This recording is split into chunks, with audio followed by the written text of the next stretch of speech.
To open session.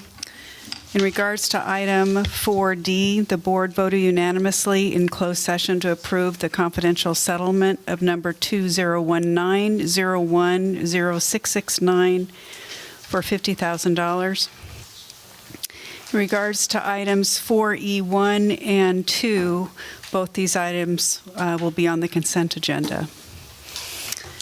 So now I would like to ask for a volunteer of any of the board members or student trustees if they'd wish to read the board norms. I'll do it. Thank you, Kevin.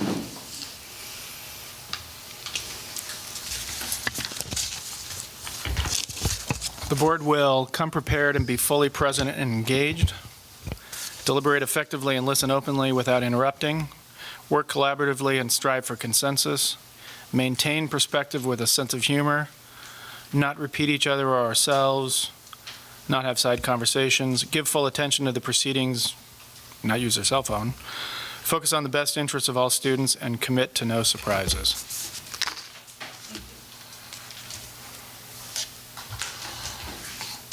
I'd like to ask for a motion to approve the agenda. So moved. Is there a second? Second. All those in favor, please say aye. Aye. Thank you, that passed.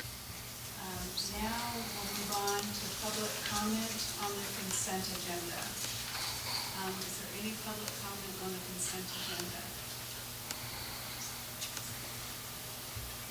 Seeing none, now I'll ask if there's any board member that would like to have anything pulled from the consent agenda for consideration.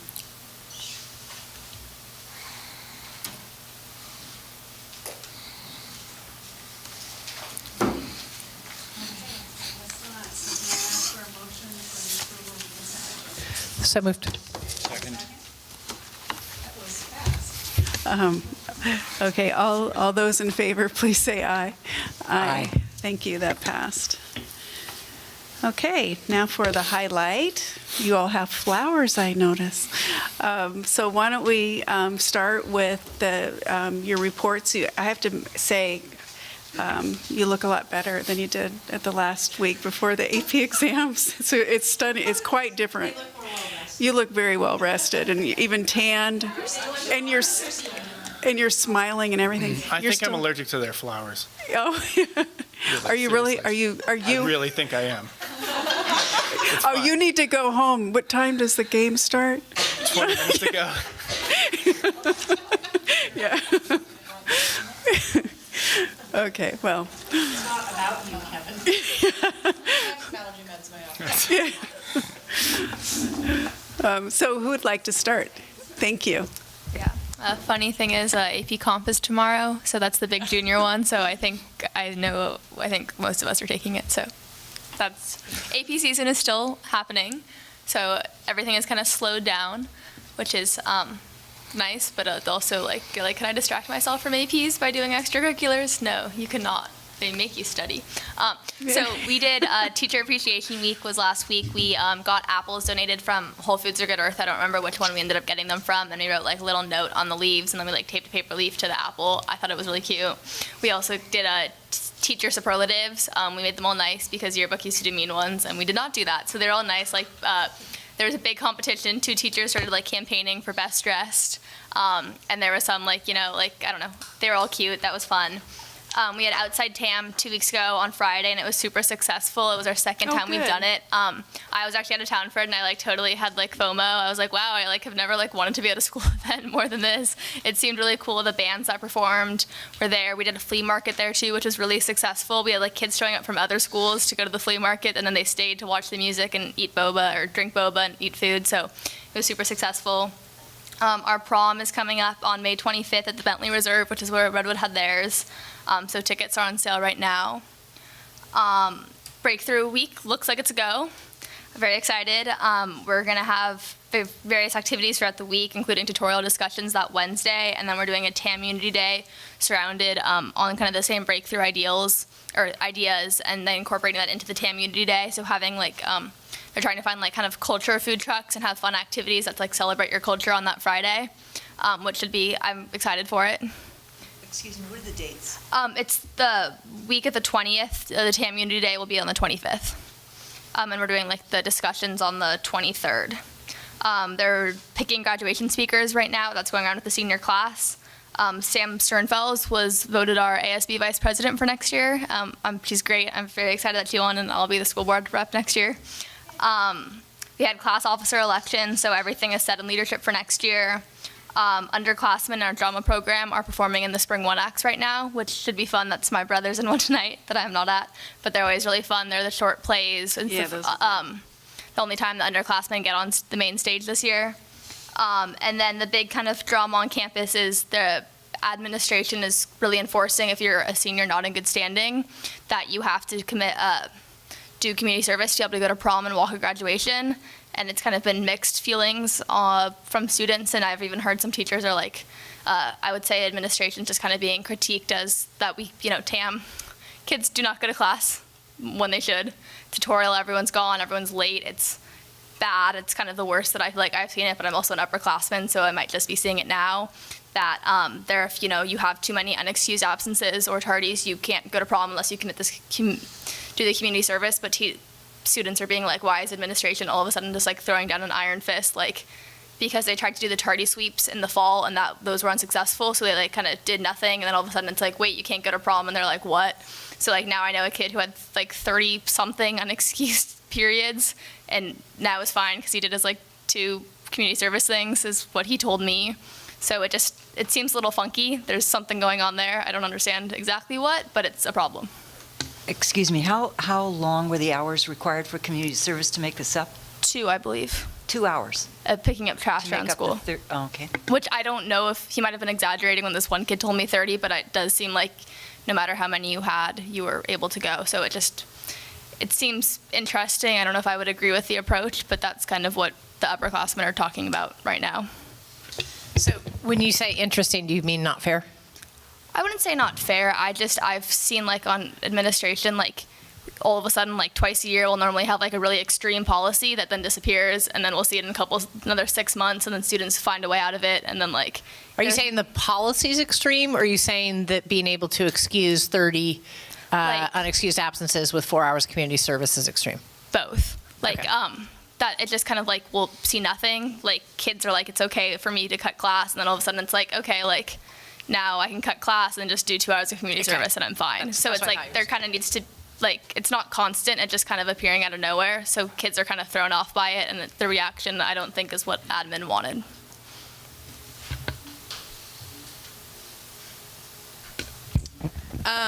Like Cara said, we haven't had a ton going on because of AP testing, but we had our ASB elections last week, and Cara said people at TAM were into it too. It was a bitter race for ASB president. And then Josh Chan won. I don't know if you've heard of him, but he also organized a mental health summit this past weekend. So that was a really cool thing and a big part of his campaign. So he had a lot of speakers come from around Marin County. And he said it was a great turnout. Posted a lot about it on his campaign Instagram, so people have seen a lot of it, but it sounds like it was really successful. We had a record number of MCAL and NCS pennants this season, and our athletic director is now worried about that we don't have enough space in the gym for all of the pennants, so that's exciting. And then we had a lot of people go to the boys baseball championship Friday night at San Rafael. And they won, which was super fun. And then at the end, everyone stormed the field, so that was super exciting. Benchwarmers recognized senior athletes last night, and the foundation will be recognizing high-achieving students next Monday, and they'll be awarding those scholarships on May 29th. Leadership, Link Crew, and a club on campus called Redwood Night Live are organizing a open mic night, food truck Friday, and laser tag, all at sort of different times, but this Friday, to sort of celebrate the end of AP test and just winding down the end of the year. So that should be a fun event. I know there are already like 10 people signed up for open mic night, and they have a lot of teams signed up for laser tag too, so that should be fun. And the Redwood Biomimicry Club, which I don't understand what they do, but that sounds really cool. They won a prestigious award for biomimicry. So it was a group of about 8 juniors, and I'm sure they meet weekly. I could read you the name of the award and what it was, but it was really interesting, but I didn't understand it. So if you're interested in that, I'm sure you can look it up. And that's all I have. Thank you. Okay, so Drake as well. We're in the middle of AP testing. Our ROC, one of our small learning communities, is doing performances right now because they're doing their drama project. It's not technically, they're in their drama year, so they're doing performances today and I believe also tomorrow and Thursday and possibly Friday. They've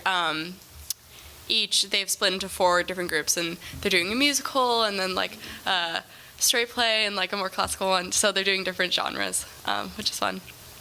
And then Drake Drama just finished David Smith's last production with us. They did Into the Woods. So that was exciting but sad at the same time. And then our boys track, we're MCAL champions, so we're very excited about that.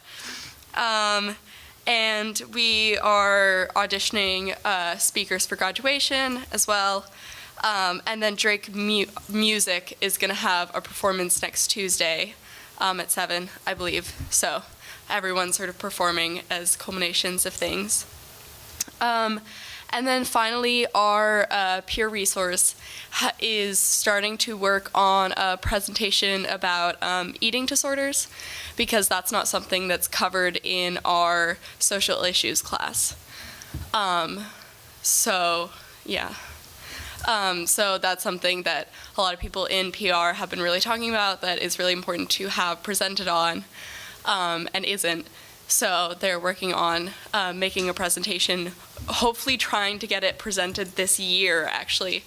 But if not, then it'll be a part of the PR presentations next year. About eating disorders and just body image around that. And they might even go into like body dysmorphia and for trans people and body image around gender identity as well. Oh, that sounds very good. Yeah, thank you. During Teachers Appreciation Week, teachers have been getting tons of nice gifts, but there definitely could have been more. Perhaps next year we can put posters around the school to remind the students, because I doubt there was even a majority of students who did it this year. The 2 emails sent out did remind the students, but it did remind the parents of the students, but it was the students themselves who had to get out and do it, and I don't think they did. Next, finals week is fast approaching, and all the new students are getting used to the Tamalpais approach of finals. They're learning how to schedule their finals instead of just showing up to their classes like normal. They have to schedule the day to take it, and they have to show up and make sure that they don't interfere with their other finals. So we're doing that. Kim just finalized the final schedule, and so students will be picking their finals shortly. Next year, I'm really excited about this. Tamalpais is branching out their advisories. This year and last year, we just had advisories with our grade groups. That was nice, and I think that really expanded the community itself. But next year, we're going a step further. We're making the grade groups advisory at the same time as the other grade groups advisories. So if need be, we can get together and sort of have just this all-school assembly where we can have conferences, we can have parties. It can just essentially be a big community building thing. We have plans such as Halloween parties, which we've never gotten to do before, and winter holiday parties, and even a St. Patrick's Day party, which I'm really excited about to see what is going to be planned. In team, May 11th was the Friends and Family Ropes Course Day, where team got to show off all their amazing new athletic skills to their friends and family. They essentially went from normal human beings to superheroes in this year, and they finally got to show it off. Yes. On May 17th, upcoming is day hike number 9. They haven't picked the location yet, but they're going to keep in shape for their final trip that is coming up. It's finals week for us, which is the week of the 3rd, but they will be going on their final trip. May 18th is the Wilderness Medicine Practorum, where teamies will practice their wilderness medicine skills with dummies and lots of fake blood. I myself am looking forward to watching it. There's tons of screaming too. They're encouraged to pretend to be dying with screaming, fake blood, everything. It's amazing. Great. Yes. Pathways, the new cohorts, the new students for next year, will be doing a ropes course in this fall. This is a new idea put forth by Patchen, the new Pathways teacher, for team building. He wants to sort of create both cohorts into a united group. Thank you.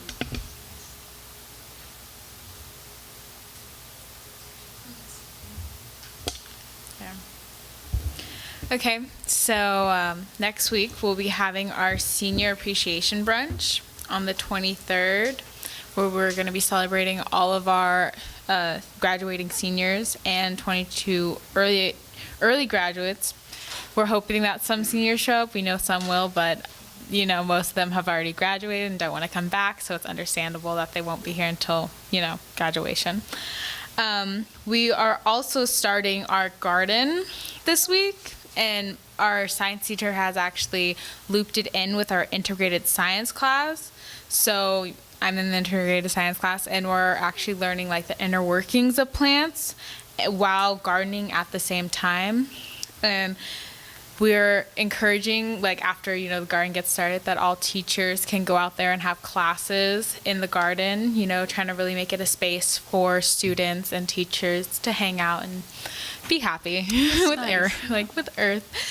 And this is all with the help of Paula Berry. She really encouraged us to get this garden started. For Teachers Appreciation Week last week, Santa Ann included all Santa Ann staff members, and we also had an in-lunch for all staff members. And on Friday, in our peer resource, we had celebration activities that were led by students for teachers and had cake and ice cream. Wow. Yes, very nice. And in celebration of Mother's Day and women around the world, peer resource is focusing on young women that have risen above the oppression they face in their countries all around the world by watching the documentary Girls Rising. And we're actually having a contest right now at Santa Ann for a new mascot, which I'm really excited about. We've had one entry so far, which it's pretty good.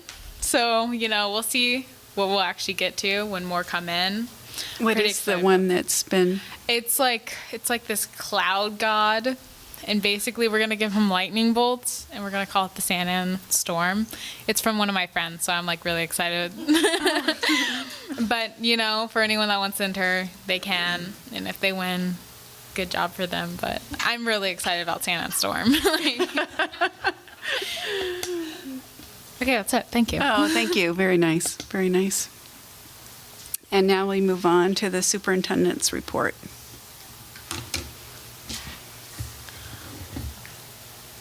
Good evening, everybody. So on Monday, May 6th, the Tam High ninth grade students engaged in a day-long service project in and around Mill Valley. And we have some slides for you. So the students were joined by dozens of teachers and adult volunteers, all of whom spent the day giving back to their community.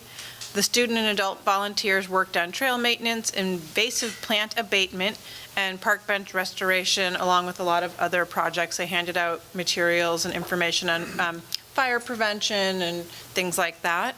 So the idea was born out of the former community service requirement that had been part of the social issues curriculum. But over the years, it had sort of come and gone and had gone through various iterations. And this year, Tam High social studies teacher Luke Chamberlain partnered with Ronnie Moore from Mill Valley Volunteers. He's a Mill Valley Volunteer Coordinator, rather. And so they worked together to bring this day to life. And I thought it was a pretty amazing project that they underwent. So we're really grateful for all the teachers and adult volunteers and to the City of Mill Valley for providing this opportunity for our students to learn about and give back to the community that's been so supportive of Tam High. And we hope this is the start of a tradition of service days, maybe not just at Tam High. But yeah, there was a whole bunch of great pictures. And they just reported having a really positive experience all around. So it was great. There's our teachers. See, and volunteering is fun too. Thanks. So May 19th to the 25th is Classified Employee Appreciation Week. So please take a moment to say thank you to your classified coworkers and staff. They're so often the heart and soul of our schools. So we're really appreciative of all of our classified employees and all they do every day. And I would say they should be on the lookout for some treats in break rooms. And lastly, last week we learned that the County Office of Ed had been awarded a Career Technical Education grant from the state, and we are a participating district in that grant. We collaborated throughout the fall and winter with Jetsy Madsen and Mike Grant from the county office, who wrote the grant. So we will receive approximately $186,000 to support the implementation of our existing Career Technical Ed programs, as well as support for teachers to gain their CTE credential, should they wish to. So having more teachers properly credentialed will allow us to be eligible for state funding such as Perkins. The district has historically been granted about $60,000 to support CTE classes through Perkins. However, over the last several years, there have been stricter requirements around that money, and we no longer qualify. So we're hopeful that with the help of this grant, we will again qualify and be able to submit for that money in the future. Tara, what is that? What would students be doing with CTE, for example? Do you have any examples? So our CTE classes include our auto shop class, many of our computer programming classes, our engineering classes, some of our drama classes like stagecraft. Music tech is also a CTE course. At AIM, the video production, at Drake, the Comicad, those video production classes are all CTE courses, yeah.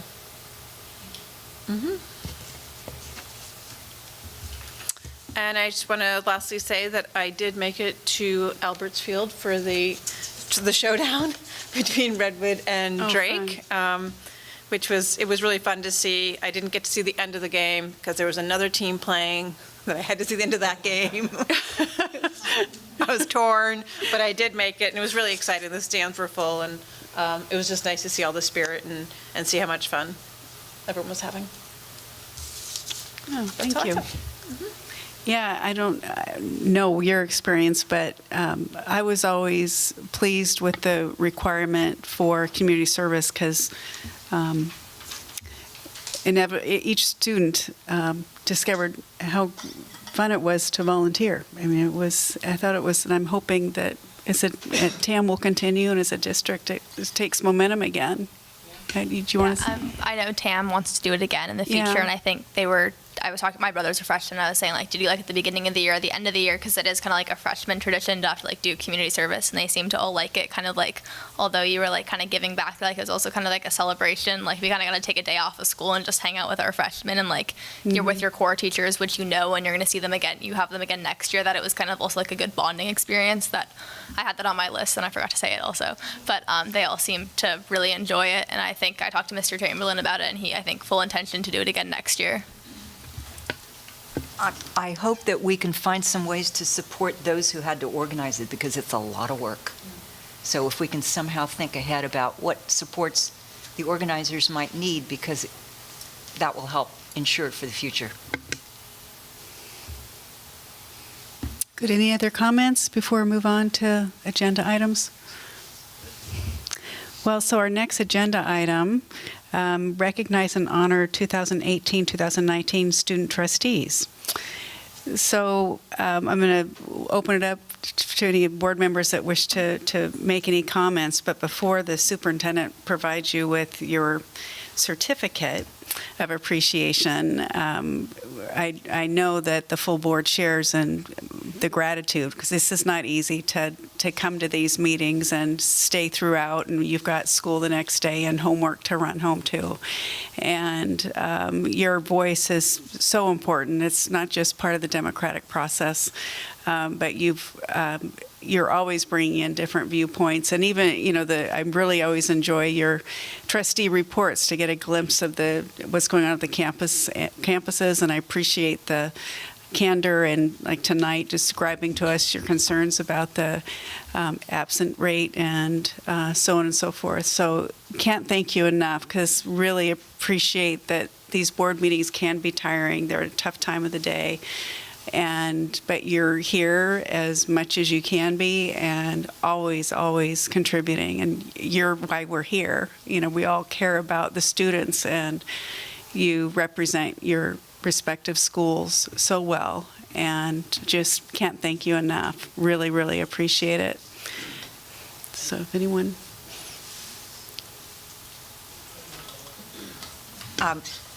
For me, it's been an honor to work with all of you. It's been very renewing for me. I'm so impressed with the work that you've done in your schools. You have modeled leadership when it's tough, and that's when the modeling comes in. All of you have some sense of improving student government functions and representation that way. Your depth and breadth in terms of how you've grown, and thus we have grown as well, thanks to you and the work that you've committed to, and that you're going to thankfully consider continuing. And just parenthetically, Cara just was selected as editor-in-chief of the TAM News, which is we all know is a huge job, but that's voice. Thank you all.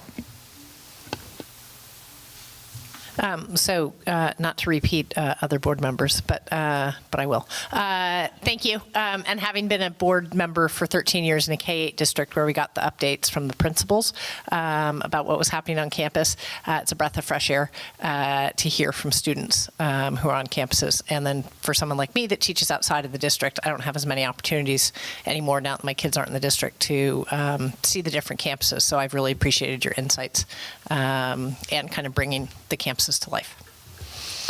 Thanks, Severin, for the updates always, but also even more than that, really the perspectives on the just different issues as we're discussing them, to hear your thoughts from a student's perspective. So thank you. I have all that, and I will say that I am appreciate and am impressed by your engagement in something that is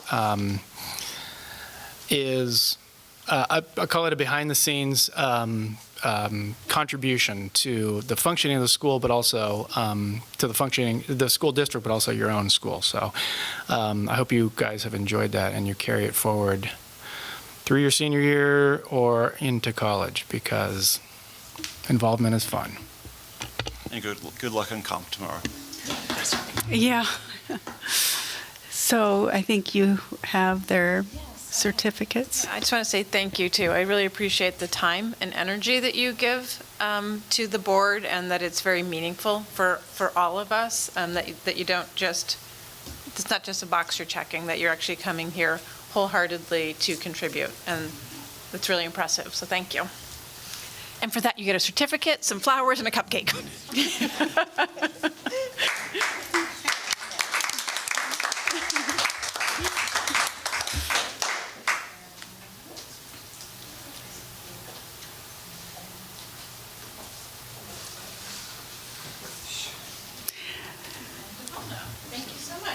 Yeah.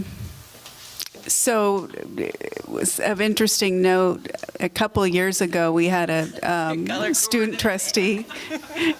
We had a student trustee, Jacob, and it was before the ASB elections. So he took his certificate and he Xeroxed it and made lots of copies, but had written on it, "Do like the board and support me to be ASB." And he put it, that was his campaign material of the school.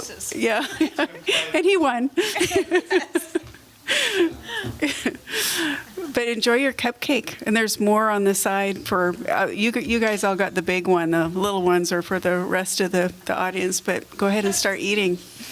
And if you have to leave because you have AP tomorrow, absolutely, it's do. More important. It's clearly more important. Definitely feel comfortable leaving, and you can take that as study food, and the flowers as your little inspiration. You know, yeah, she's You and Barbara could go back and forth. Yeah, you guys could go do a study session.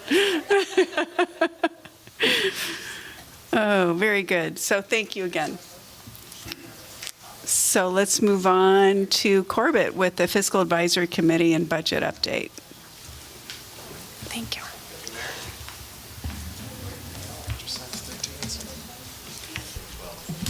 And board members, feel free just to jump in with any questions. I assume that's fine with you Absolutely. we see the slides. As Okay. always. Okay. So good evening again, trustees and student trustees. I'm here to provide an update of our last fiscal advisory meeting, which was April 22nd. So I'd like to just share with the board the conversation that happened. It was a very positive meeting. But also we're also going to talk about some mandates that have been going on in terms of statewide mandates. We'll have some slides at the end about that. And also the purpose of this is kind of set the context from a budgetary point of view of the two following agenda items, looking at enrollment growth and potential revenue generating measures in the future. So with that, I'm just going to jump into things. I'm going to go quite quickly through the first few slides because they're repeat slides that you've seen before, but I haven't presented this information in a while, so I just thought it'd be a quick reminder. So we reviewed our community agreements. Much like the board, we have agreements. Research shows that is a best practice for any process. We reviewed them at every single meeting and checked in on them. Our agenda for the last meeting was to review the budget updates in second interim. The fiscal advisory group did not meet since then, so I want to provide them that update. That was a key date in our budgetary process. Key information for budget development for next year, and then next steps. What are processes and work that will happen next year? And also to get feedback from the group of what went well in terms of the fiscal advisory process, and also get feedback on what we could do better. So that was the goal, and of course to thank them, which was a key. So brief budget review, you've seen the slide a million times. I'm not going to touch on that. That's where we were in July, at the beginning of the school year, with significant operating deficits due to our enrollment growth, how that was going to impact our reserve, and what was the solution combined with to close those operating deficits by either raising revenue and cutting expenditures. We're going to talk a little bit more at the very end about this, but we know that pension reform with STRS and PERS rate increases have significantly contributed to the financial situations of school districts across the entire state. The cost reductions that came through a fiscal advisory did not start this year. Last spring, literally a year ago, that fiscal advisory body recommended $1.8 million of reductions that were initiated. Those bullet points touch on those reductions that were implemented this current school year. This fall, we also made additional budget reductions. You've seen this list before, eliminating or combining administrative positions, reducing site or departmental budgets mid-year, and adjusting some work calendars, and the return of the former superintendent's housing loan. So as a result of the parcel tax measure that passed in November, which brought in additional revenue, and those reductions that were made in the fall, the blue rows are where we were in December. At first interim, we reviewed them, and obviously our operating deficits improved and our reserve levels improved accordingly. This did include at that time the plan for the $3 million of fiscal advisory reductions. Again, back to the fiscal advisory group, we reviewed our purpose, and it was an advisory body to make a recommendation to the superintendent, inclusive of stakeholder input. And then we began looking at stakeholder input data. As you recall, we had an LCAP survey that included 1,300 responses from our community, as well as staff and community feedback from when we did our site and budget presentations. All of that was brought back to the fiscal advisory group to look at and to consider when making their recommendation. We identified what would make a good solution criteria. Here's the pieces there. We reminded the group of that. Continue to look at additional layers of stakeholder feedback. And then finally, Dr. Tope's budget recommendation that she brought forward to the board in February. This was a second iteration of a recommendation that the fiscal advisory group saw. The change was a result of input that came from stakeholder feedback. So this is the recommendation that the board accepted and passed in terms of a resolution that totaled up to $2.84 million. This is slightly lower than the goal of the $3 million reduction. And again, as this group knows, the reduction came as a result of lowering some of the reductions in BACR services, given stakeholder and community feedback as the primary change there. Then if we look at the totality of reductions made over the past 2 years, in addition to the $2.84 million the fiscal advisory group reduced, we have also made almost exactly $3 million of additional reductions. So combining the two, that's roughly $5.8 million of reductions the district had made over the past 2 years. We talked briefly, reminded them what the conversation would be if the board did not act upon making reductions from the county office's fiscal responsibility. And this was the resolution that the board eventually passed. The MCOE required a resolution to accompany our second interim budget report in order for them to authorize and pass our budget update. So here's the second interim budget report. Again, the fiscal advisory group had not seen this on April 22nd. We reminded them of some basic budget assumptions. We still have enrollment growth for 2 more years. The fiscal advisory reductions were included. And at that time, we also had come to an agreement with our TFT colleagues on a salary settlement, which is included here. Also included a class size MOU to raise class sizes approximately by 2 students for the next 3 years. So those were all included in the second interim. And here's the update there. Again, in the 2 rows in the bottom, March is where we were as second interim.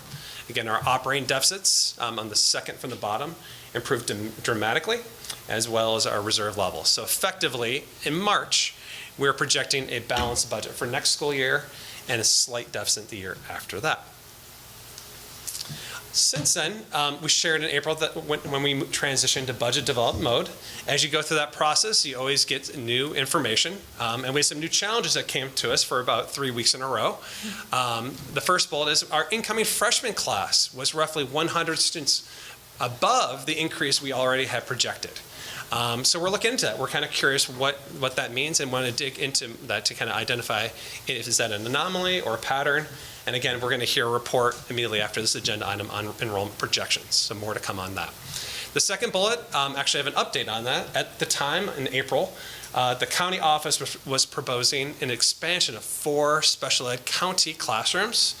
If all 4 had been approved, that would have cost the TAM district about $427,000. Since then, the group decided not to move forward with that expansion, but there will be a meeting in August with special ed directors, superintendents, and business officials to begin to talk about how do we move forward. But as of now, there will be no expansion going into next school year.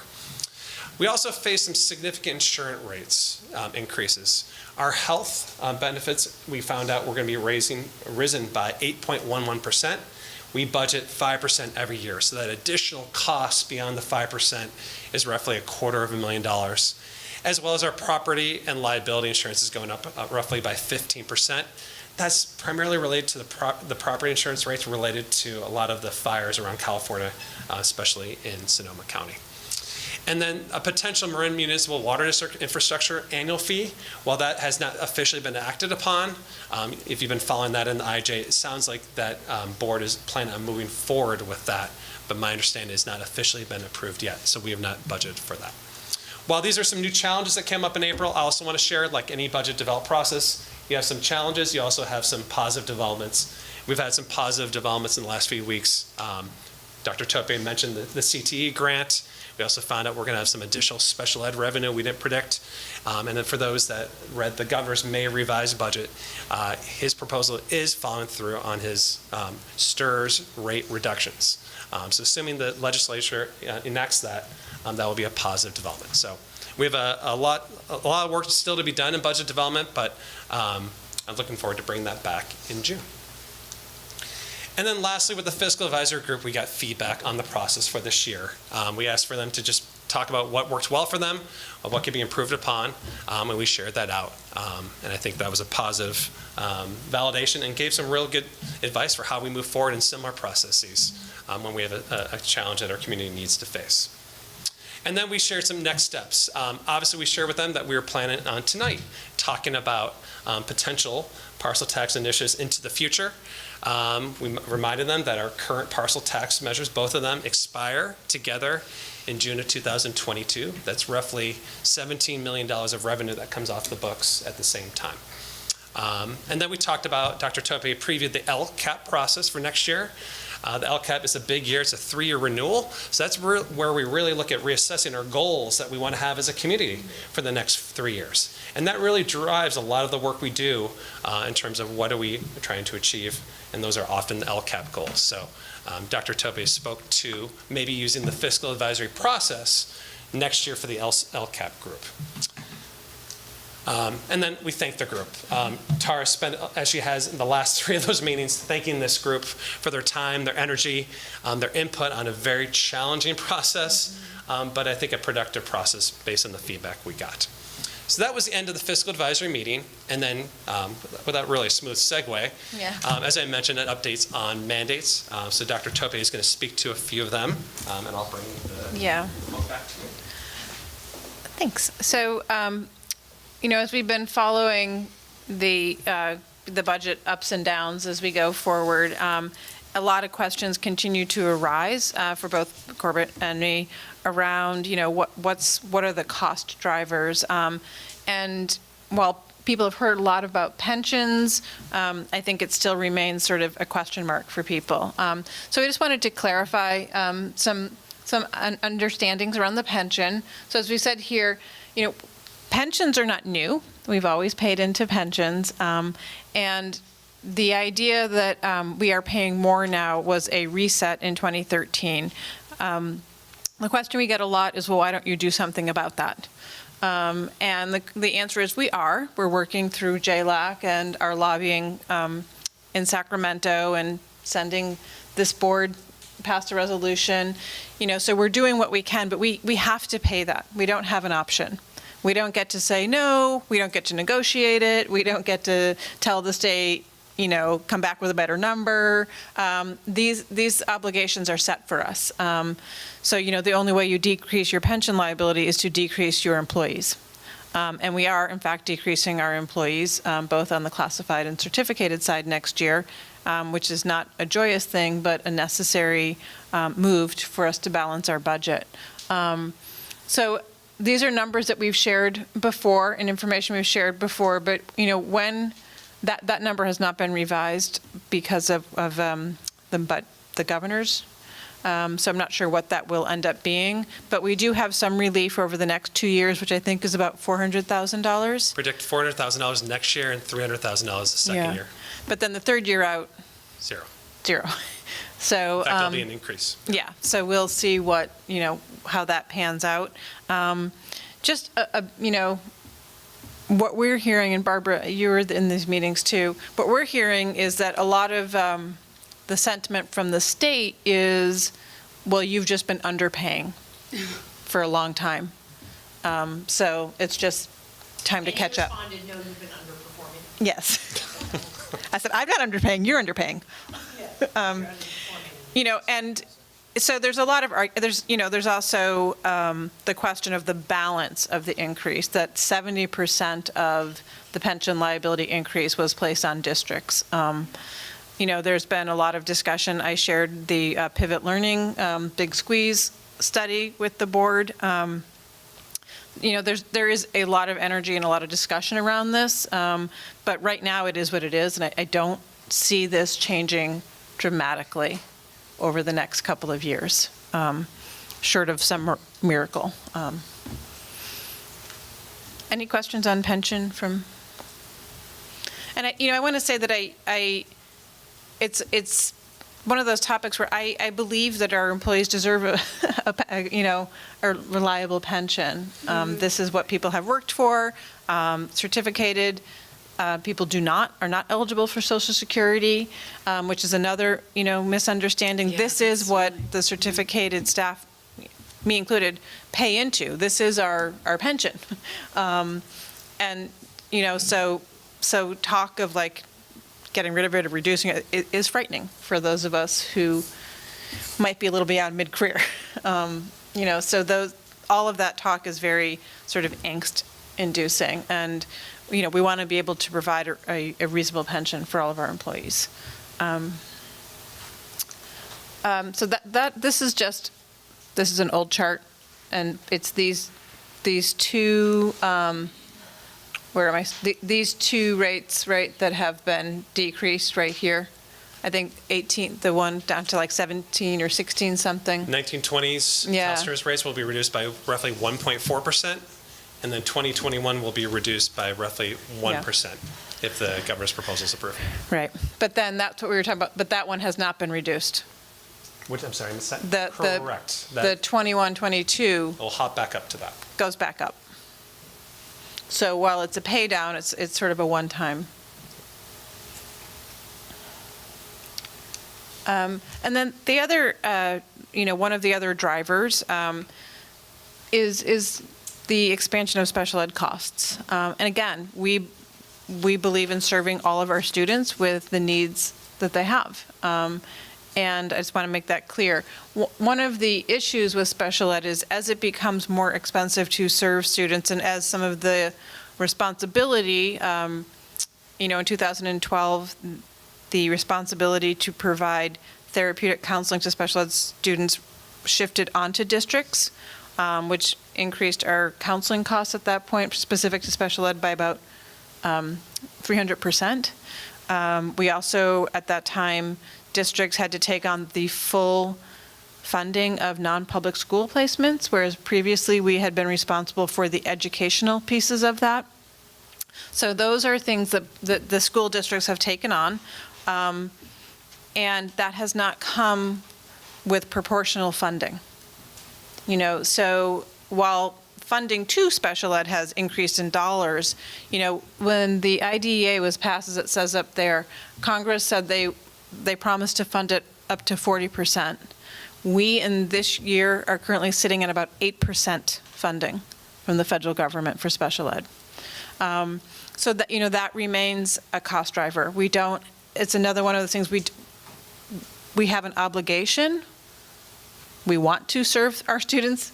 We also have an obligation, and we are bound by laws around how we serve special education students. So this is another, we don't have much say. These are dollars that have to be spent the way they're allocated. So those two, combined have been some of our biggest cost drivers, along with the fact that we have seen about a 30% increase in enrollment over the last, 8 to 10 years in this district. Being community funded, we don't get additional dollars with additional students. Luckily for us, we are very well funded, but these costs are still creating financial difficulty for us. Our enrollment, as Corbett pointed out, will continue to grow for 1 to 2 more years, and it'll take several years for us to start declining. So we're going to sort of sit up here in the higher range for a few years. So those are just some of the big global picture, because people continue to wonder what's sort of driving the costs of the district. Is there any work being done because obviously JLAC has been lobbying at the state level for the pension contributions. Is a similar effort being made on special education? Yeah, specifically, one of the things that the Marin County JLAC has been pressing on our reps around is tightening laws up around unilateral placement in non-public schools. And what that means is allowing parents to operate outside of the individual ed plan process, that is the special education process, and placing their student in a private placement, and then doing what they call back-suing a district for the cost of that placement. So, there's not a lot of room, again, want to serve all of our students, but that piece where it allows a sort of maneuver around the process can be very costly for districts where they have no input on how to best serve, right? We want to go through the proper channels to make sure that we are providing, least restrictive environment. Is there also any discussion about having the state provide funding for some of these services? There is, and Barbara. Because as the state's revenue has increased, right, which is why they're allowed, or they've decided to put some towards paying down the pension increase.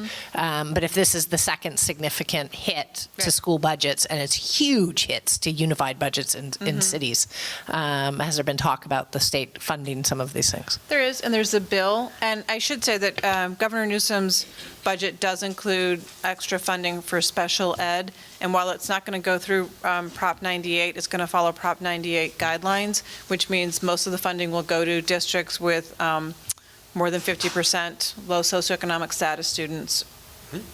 So we won't be getting any additional funding, but there is a bill, and I'm blanking on who it brought forward, but there is a bill around the state filling in that gap between federal funding and the 40%. If I could add to at the federal level, Representative Pelosi and House Minority Leader Kevin McCarthy, both Californians, CASBO, which is a California School Business Official Organization, is focusing their efforts on the federal level on for increasing the federal funding in IDEA. And apparently they report back that they have the first real traction that they've had in decades. It's not going to be a dramatic change, but it's at least Just going in moving, a common yeah. direction that's nonpartisan and coming from the leaders within California. Kara? Just to make sure I'm on the same page, all the stuff about the non-public schools, that's when, like, I have a teacher, like, you have, like, severe special needs that you can't go to the school, you have to go, like, an alternative option. Correct. Out of, like, personal curiosity, does that, like, include the live-in house? Like, I just know, like, the case that I know, like, the student lives out of state at a facility. Like, do you cover all the costs or just Yeah. the cost of, like, the education? No, we cover all the costs. So, in those cases, you cover the full cost as well as transportation and things like For that. the parents, yeah, okay. I have a question and a comment. The decision for the county to not develop these 4 programs, do you know the reason for that? Because I'd like to take that with me. Dr. Topi attended the meeting, so I think she could Okay. speak to it directly. Was it because they didn't have the funding to Because launch it? Tamalpais Union High School District, Novato, San Rafael, who were the largest Yeah. funders, all opposed it. Oh, okay, The county fine. wasn't going to fund it. The county. Yeah. Okay, was just, Yeah, well, they still would have to organize it. Me being new in Okay. my position, I had not Good. been aware of previous conversations around it. And I think it came, I think there needs to be more work done.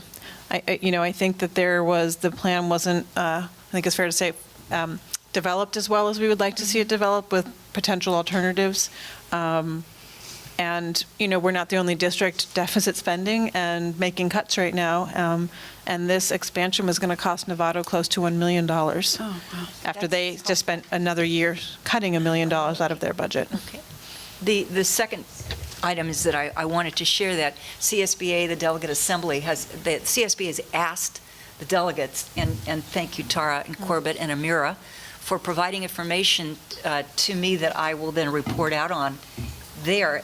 And I think the anticipation, and I've said it before, is to do something like the Pivot Learning Report that came out. The problem is we're all individuals, so it may take more time to actually produce that report, but it will be acted on once, and the Delegate Assembly works very quickly. Once they get that information, then they press upon the legislators. They take it. So it's a pretty quick turnover with whatever we provide them. So we'll be working on that this next weekend. So I'm encouraged. Again, if I can ask one more question. So the county, just because you brought up the county again, so the county was asking school districts to fund programs that the county was running? Yeah, the idea was that they would serve our students. Okay. It was meant to be an alternative to non-public school placement, and which has also required some more investigation around cost and which of those programs would actually cost less, non-public school or so. Yeah, the idea was, as we like to say, we'd like to serve our kids at home whenever possible. And so the pressure, from what I understand, is coming largely from the K-8s, that there are not a lot of placements available for non-public school. There's not a lot of alternative placements, particularly not in Marin County. And in fact, one of the schools just closed that was providing some of those services. So that was the largest push. And because the way, special ed areas are funded, the larger districts have to pick up a majority of that cost. So, we just asked them to investigate, could you look at a fee-for-service plan, where we were paying for students that you're serving rather than just a blanket amount. So there's sort of, this conversation will come back.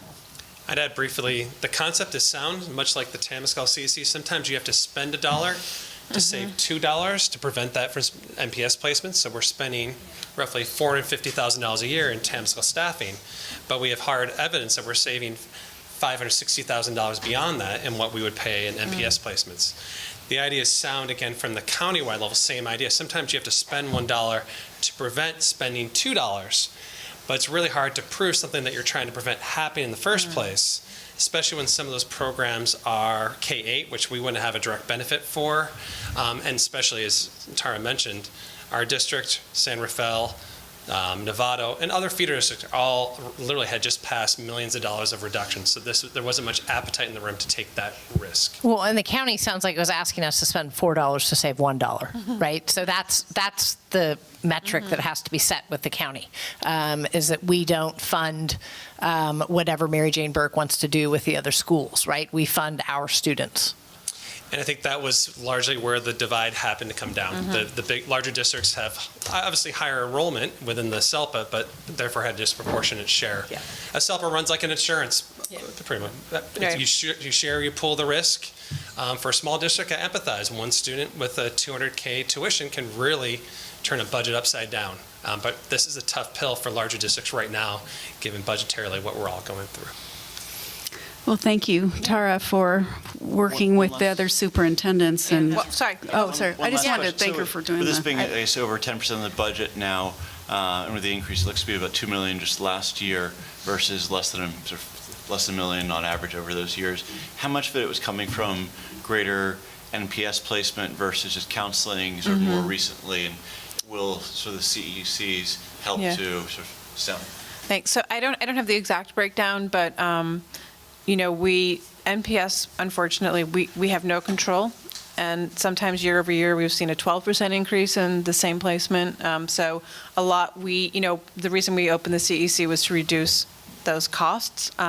So what we know is that we were able to serve 15 students that would have been placed outside of the district in our district this year. So we will start realizing, those are ongoing cost savings. So over the years too, because we've grown, by nearly 1,000 kids, while our special ed identification has remained pretty steady at about 10%, that's an additional, 100 kids. So we have certain requirements that are set by the state. Staffing is not, we don't get to negotiate special ed staffing. Those are numbers that are set. So those are, those are things that those are sort of cost drivers.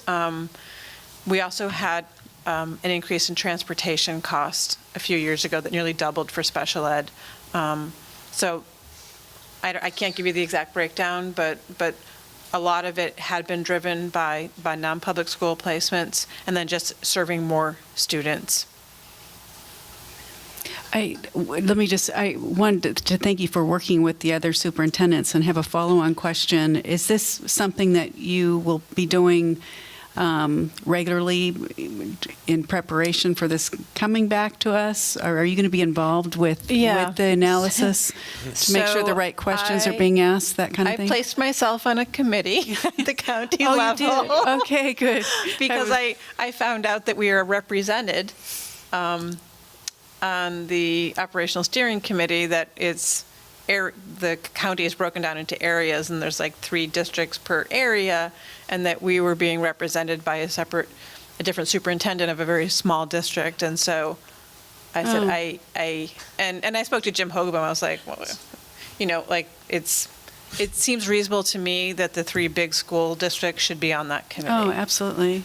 So I'm on it now. Are the other 2 superintendents on it as well, of the big district, like Novato and? Yeah. Good. Oh, good. Okay, that's what I was concerned about. Glad to hear that. Okay. And you had a follow-up? I have another question. The remark that in the information you gave me was that we have a high burnout rate in special ed teachers, not us in particular, but does anybody have a clue about what's the county may be doing in terms of trying to mitigate that? Is that anybody? No. I'm not aware. Okay. I'll look for that. Yeah. Special ed is notoriously difficult to staff. Yeah. And if you listen to NPR, I think this year Oakland ended up not being able to staff by more than 50 special ed teachers. And it was just they couldn't find them. They couldn't hire them. Yep. That's it. Oh, Kara. Oh, yeah. Kind of out of curiosity, do the feeder middle schools, do they often have like CEC programs at their schools that would feed in like that, like if I'm understanding this Yeah. correctly, like if the students are introduced to that earlier, then they're more inclined to like be They- successful in high school. It's a good question. It's really kind of dependent on the student. Yeah. And most of our feeders are so small that they don't, that's part of what was driving this expansion at the county. They're so small that they don't have enough students to make a class, Yeah. to the point of being able to staff it. So part of the idea of ASELP, the special education local plan area, is to pool those resources. So one of the solutions that the feeders came up with is them collaborating and finding a space on one of the smaller campuses to serve those students, which makes sense because it also makes sense to have kids with age-appropriate campuses. So that's what they're trying to look. They're exactly trying to do that. They don't have sort of as many intermediary steps between classroom and non-public school. Okay, thank you. Any other comments or questions? Thank you very much. Public comment, yes, thank you. Any public comment? Okay, thank you. So next, I would like to, in a moment, introduce Dr. Dean Waldfogo, Senior Vice President of Decision Insight. Before I do that, I'd like to provide a little bit of context. Given the positive financial developments over the past year for the school district, it's important as we look towards fiscal sustainability, towards the long term, to really look at enrollment projections. As Dr. Tope mentioned, we're a basic aid school district or community funded district. Our largest cost driver is our enrollment. The more students we have, the more teachers, more counselors, more support staff we need, and they obviously carry a cost. So it is wise for us, if we're looking to long-term sustainability, to be keenly aware of our enrollment projections. So we enlisted the firm Decision Insight. Dr. Dean Waldfogo, I'm going to introduce, is a former superintendent of Irvine Unified School District in Southern California. And you think we've gone through significant enrollment growth. He went through enrollment growth from 10,000 students to 30,000 students during his tenure at Irvine. So he's got some experience to speak to, and I'm looking forward to hearing his report. So Dr. Waldfogo, please, could you join me? Corbett? Yes. Oh, great. Thank you. And here is the laser pointer, the red button in the middle. All right. All right. Perfect.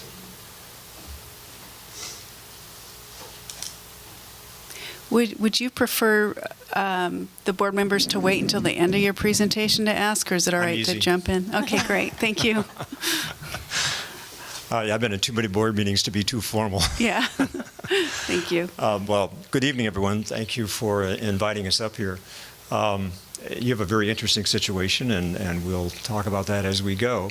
A little bit about us first. We've been in business a while now. We now serve over 150 districts with enrollment forecasts alone. Majority of those in California, though, were represented across the country. We don't need that one. These are other people that work with us, and we'll blitz through those in a hurry.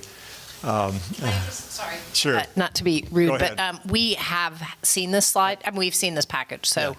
That's why I'm blitzing. Okay. I know you've seen it, so I'll blitz through a lot of this.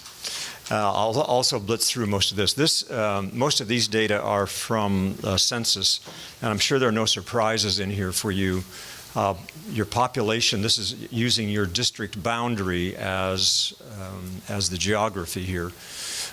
So fairly stable in the general overall population, whether you look at it for households or families. No surprise here on the level of education. You're higher than the state in bachelor's degrees and in other professional degrees. You are, compared to the state of California, you have a lower percentage of blue collar and a higher percentage of white collar.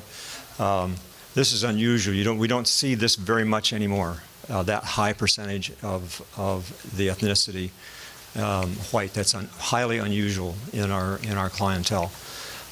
Also highly unusual that this high percentage of a population would be speaking English primarily at home. Below the poverty line, no surprise to you, I'm sure. Compared to the state of California, you have much less poverty. This is a plot of grades 9 through 12 by ethnicity. And again, you can see that because the bulk of the ethnicity is yellow here, white, not Hispanic, your second largest category is Hispanic, and then almost everything else is 1% or less typically. Single-parent families, you have more married couples, fewer single moms, and single fathers as a percentage compared to the state. Population change. Now, this is not school population. This is general population. And so you can see that almost every one of these categories is not much in the way of growth. The only growth is greater than 2% is the dark green. This is population in the 5-year future. So the yellow that's dominant and the light green is hanging around the 1%, either a little bit below 1% or a little bit above 1%. So relatively stable population projected in the general population for the 5-year future. So looking at your district now, grades 9-12, what this table shows is that over 4 years in grades 9 and 10, you have 108% of the population that you had 4 years ago. So in other words, you've grown by 8% in that 4-year period. 11 and 12, you've grown by 17% in that 4-year period. And you were just talking about this earlier. The district has experienced this kind of growth in that 4-year history, so no news to you on that one. This is a little different look at this compared each year to the previous year. So the way you read this table is in grade 9 in 2016, for every 100 ninth graders you had the year before in 2015, you had 99 in the following year. Then for the 100 you had in 2016, you had 102. In 2017, 106 in 2018. This 9 to 12 is your rollover. So for every 100 students you graduated in 2015, the 9th grade brought in 122 kids. So that's the growth that is driving those, what really I think turns out to be a bubble. So your overall district then, in terms of annual change, you've been growing, as you know, at the rate of 3 to 4% a year on your total 9-12. The average cohort change, this is really strong. What this says is that as your students age through from 9 to 10, you hang on to 99% of them. Same way with 10 to 11. Same way with 11 to 12, you hang on to 99%. That's very, very high. Those are higher numbers than we see in even some of the highest achieving districts in the state. That particularly the 11 to 12 is often not at 99. So you're doing something right for sure. This is just a plot of where your kids are. Again, no news to you. Each of these red dots represents a residence, typically one student. There might be 2 siblings, sometimes 3 maybe in one of those dots. Feeder district begins to tell a bigger story, and I wish I had done more. If I'd understood kind of maybe talked with Corbett before I did, we would have done a little bit more with with tonight's presentation in terms of what's going on with your feeders. Whoops, didn't mean to do that. But kindergarten in your feeder districts, the 4-year change, they only have 94% as many as they did 4 years ago. In K6, they only have 90% as many as they did 4 years ago. So 7 and 8 is still coming along okay in terms of the 4-year change. But kindergarten, when we talk to kindergarten through 12 districts, kindergarten, we tell them, is the biggest driver of future enrollment. Whatever's going on in kindergarten, watch out, because that means if they're increasing, you're going to increase. If they're declining, you're going to decline. Eventually, it's just a matter of how soon it catches up to you. This is a slide I added that I think was not in your packet, and this has to do with open enrollment, intra-district enrollment among your 3 schools, your 3 big high schools. So the way you read this is like this. So let's take Redwood High School. We're going to follow across this row. So Redwood High School is serving 1,765 of their attendance area. 765 of them are going to Redwood High School. 69, I'll start over. 1,765 in the attendance area are going to Redwood High School. You can see the total attendance area out here is 2134. So in that attendance area, 59 of the kids in that attendance area are going here, and 246 are going here. This represents your continuation, your other 2 schools that don't have an attendance area. So if you read down the top, for example, then, the enrollment at Redwood, let's take Redwood again. The enrollment at Redwood High School is comprised of 1,765 of their own kids, 69 from this high school, and 75 from this high school, and 19 from out of district. So that's data you don't see very often, and so you may want to come back and study that, but you probably know why those things are going on. And some districts are encouraging a lot of intra-district enrollment for a lot of different reasons, and some districts, particularly outside California, almost don't allow it at all. So something to think about. I wish I had given you a little more information than even this about your 9th grade cohort change. This is also not a slide that was in the original packet that you saw. But what we're looking at here is what happens historically from grade 8 to 9. Given 100 8th graders in 2016, the following year you enrolled 102 9th graders. In 2017, for every 100 8th graders, you enrolled 100 9th graders. This past year, by the way, these years are all fall of, is the way you read these, they're all fall of. This past fall, for every 100 8th graders that were enrolled, you enrolled 98 9th graders the following year. So your cohort change, when you look at an average, it's right at the 100% mark. So that should make the projection really easy, right? You get a count of your current 8th graders in fall of 8th grade last fall and take 100%, and that's how many 9th graders you're going to have. So let me just pause right there, because one of the things that I wish I had spent more time on, the fall of 8th grade in your aggregate feeder districts this past fall was almost exactly 100 students fewer than the previous 8th grade class. Almost within a kid. At least, assuming our data is correct, I think it is, because we gathered the data from your feeder districts. So what that says is, if we're averaging 100% here, basically, and we know that the current 8th grade class you're about to get has 100 fewer kids than the previous 8th grade class, then I'm going to predict with high confidence that you're going to have 100 fewer 9th graders next year than you have this year. And Corbett says that's not what's going on. Okay, so we can hypothesize, but it's worth investigating, and I'm happy to help if I can. One possible hypothesis would be that the data is wrong, that the data we have is wrong, that somehow the feeder districts didn't give us the right count on 8th graders, or somebody didn't. Mm-hmm. The other thing that we've seen happen is an impact in a change of private schools. We've seen if a private school closes, then suddenly your enrollment in public school goes up. Now, you would know that if that's happened, if you're not aware of that at this point, then that's probably not the cause.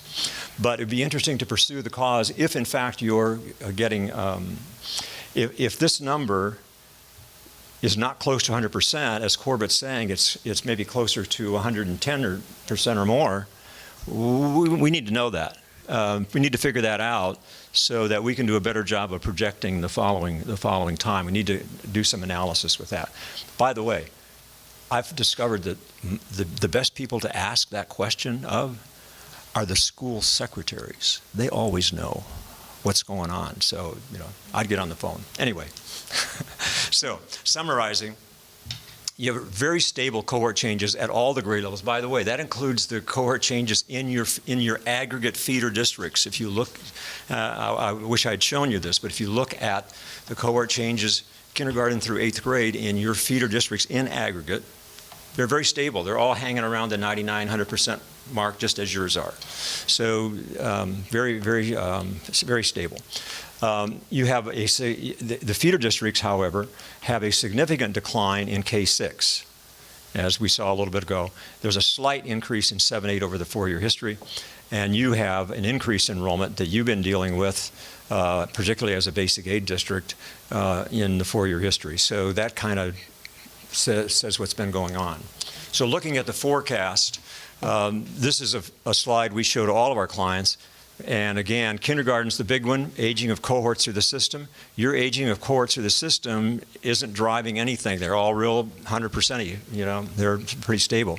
But kindergarten is coming at you. It's just a matter of how soon.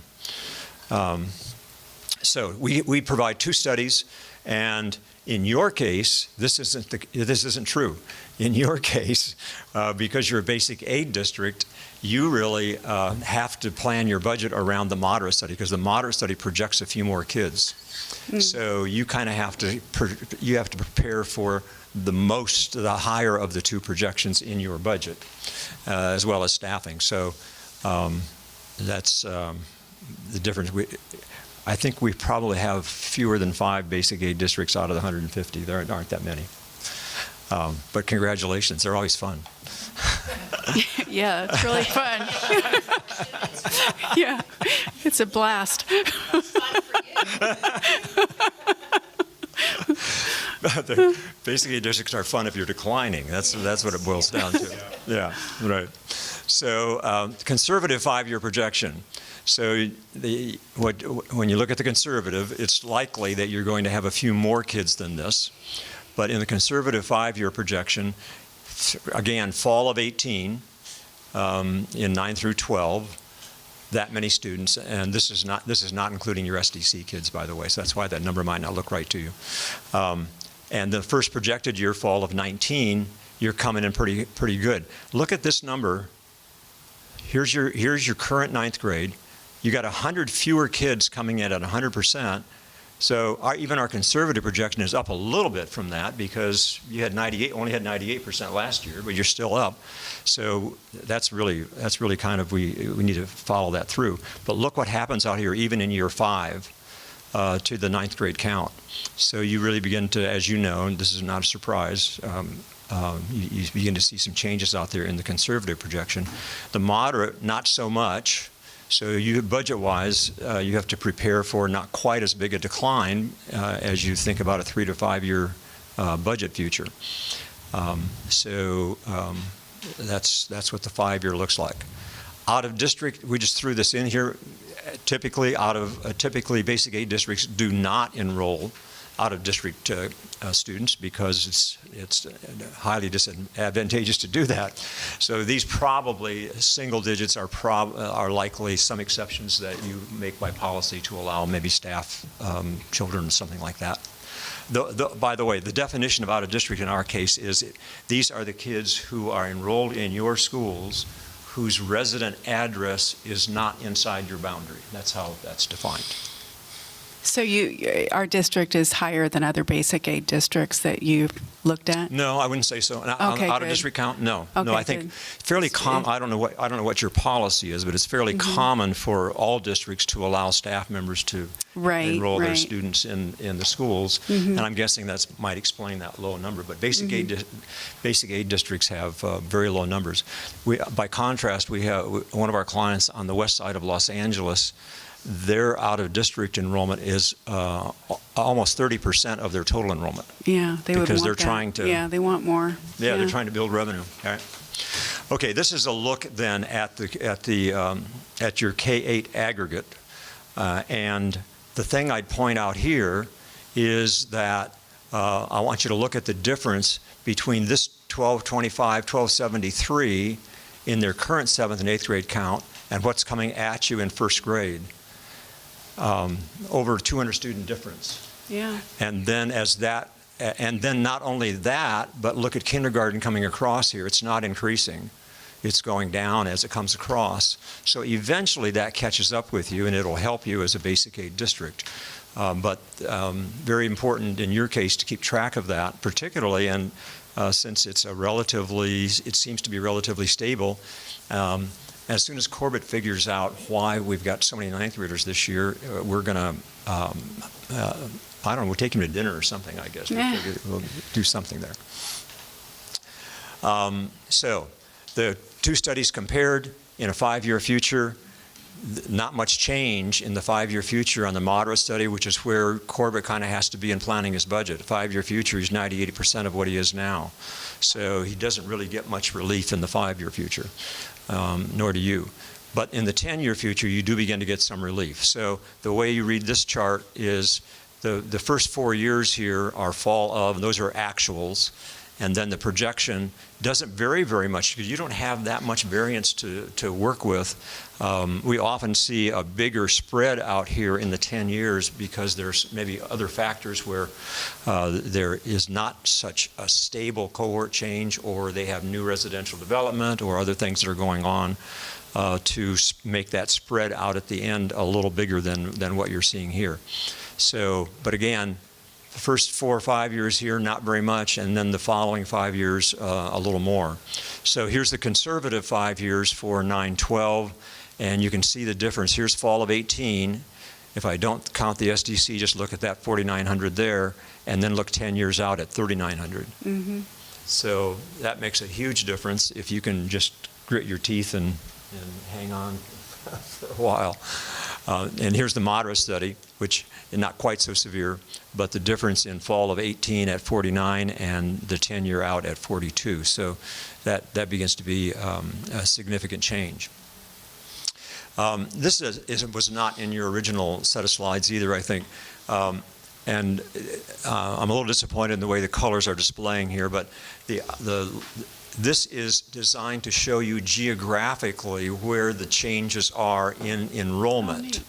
So this is student enrollment. So the red is going down high percentages, and the dark green is going up by 2. But even the light green and everything else is going down, and this is just in the 5-year future. So you can kind of see, if you know where your schools are located. So some schools are being more heavily affected by this change in the 5-year future than others. Here's the 10-year look, and you've got everything is in negative over here. So don't be confused because it's green. Green doesn't mean go in this case. And I hate to be a problem, but I'm red-green colorblind. So if you could, so I'm really looking hard at this. But so if you could point out the name of the city. Fox is not coming to us. Thank you. Okay. These areas out here in the 10-year future are declining less than these areas. These areas are declining more, is what it boils down to. Yeah. Okay. In looking then at your 3 schools that have attendance areas, so this projection assumes, by the way, that you have the current open enrollment pattern continue. Okay? Mm-hmm. But whoever's drawing from the other 2 schools are going to draw the same percentage as we go forward. So, So what that says is you have a significant change here at Sir Francis Drake, both in the 5-year and in the 10-year. And then you have in the 10-year, these other people get hit. The other thing I'll send Corbett that may be of interest to you. I can also give you a projection like this, projecting how many residents will reside in each attendance area. Oh. So right now, because you have some open enrollment, mm-hmm. and they're serving kids from outside their attendance area, mm-hmm. it may be of interest to you to know if every kid attended the school in their attendance area, what would be the 5-year number at that school, and what would be the 10-year number. Mm-hmm. What you're going to see there, by the way, is because I just looked at it a little while ago. I heard you talking, and so I looked it up while I was sitting here. What you're going to see there may bother some program people if kids were really enrolling in the school of their attendance area, because you have one school that begins to be very, very small. And that begins to bother program people in terms of it's more difficult to offer broad programs if you have fewer kids. And particularly some of the non-academic aspects of school become more challenging if a school has fewer kids. So I'll send that to Corbett, because I think you might want to look at that. So grade level profiles. So here you are. The red is the current, and so you can see 9th grade is much higher than and that represents the bubble. By 5 years out in the blue, the bubble is kind of, it's over here in grades 11 and 12, and by 10 years out, you're pretty flat across all grade levels. So that's part of that decline. So you looked at this chart before, stable changes in cohorts, all of your feeders as well as yourself. You have an increased enrollment for each year in the 4-year history in your district. And you have no proposed housing development that we're aware of anyway. The feeder districts, you saw a significant decline over the 10-year period, and that means that you begin to have a significant decline in your 10-year future, not so much in your 5-year future. And there you are. Wow. Yeah, thank you. Any questions, comments? Do you serve any other basic aid districts? Yes. And are they given the basic aid districts fund at a higher level than those are funded based on attendance and could be more desirable to those coming from private schools? Are you seeing any similar trends in terms of a greater than 100%? I haven't looked at that question. It's a good question. I just haven't looked at it. I don't know the answer to that. Is it your, well, one of the things that we could do with our data is we could get a sense of what proportion of the school-age population is being served by you. We don't have data on how many kids are going to which private school. Yeah, because we can't get that data. But are other schools seeing anything above 100% in terms of enrollment for next 9th grade enrollment? Oh, the cohort change? Yes. Yeah. I'd have to go back and look at that. I understand your question better now. I'd want to go back and look at that. I'm not sure. Don't know. I think what I said originally holds. It's highly unusual. I'll say most districts experience an increase from grades 8 to 9.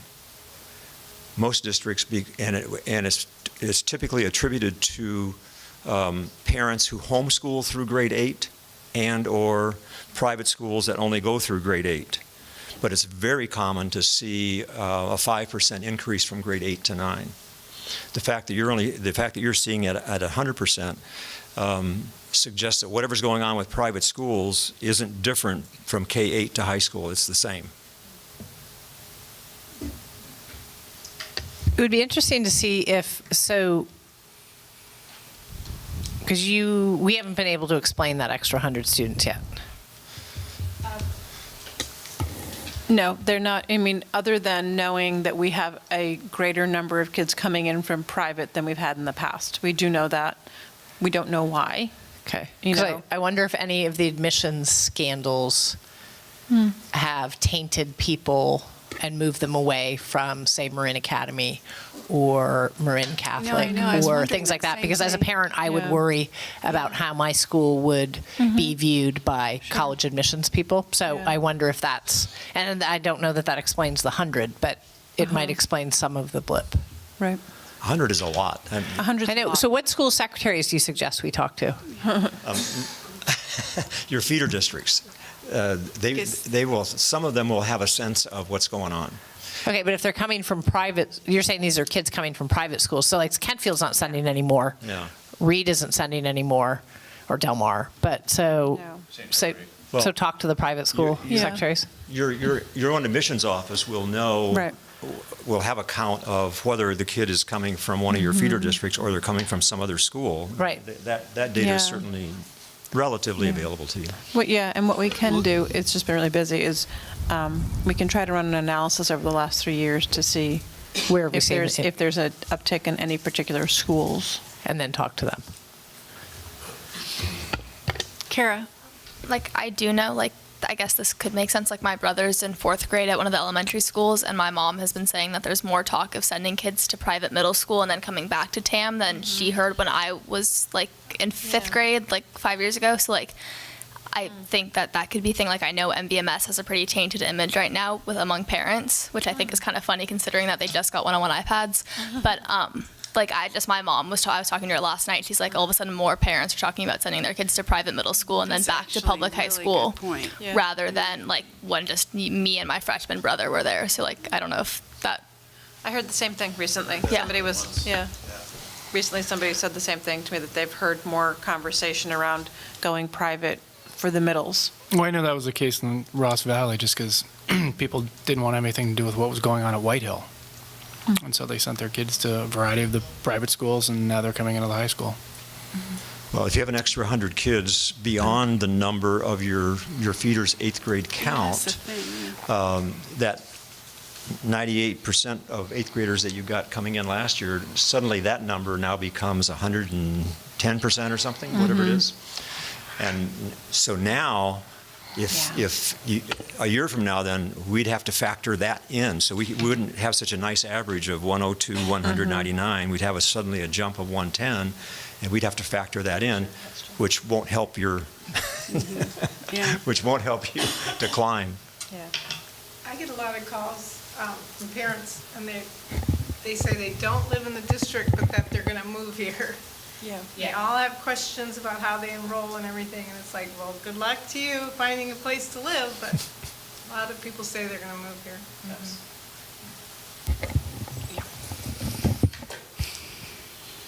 Any other questions? Any public comment?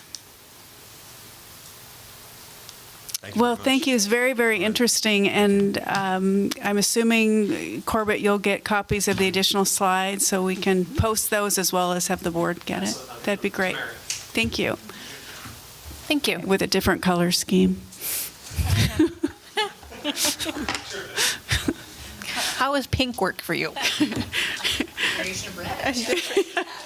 I can't, it's just when they're all together, it's like, oh, it's impossible. Variation of blue. Yeah. Okay, moving right along.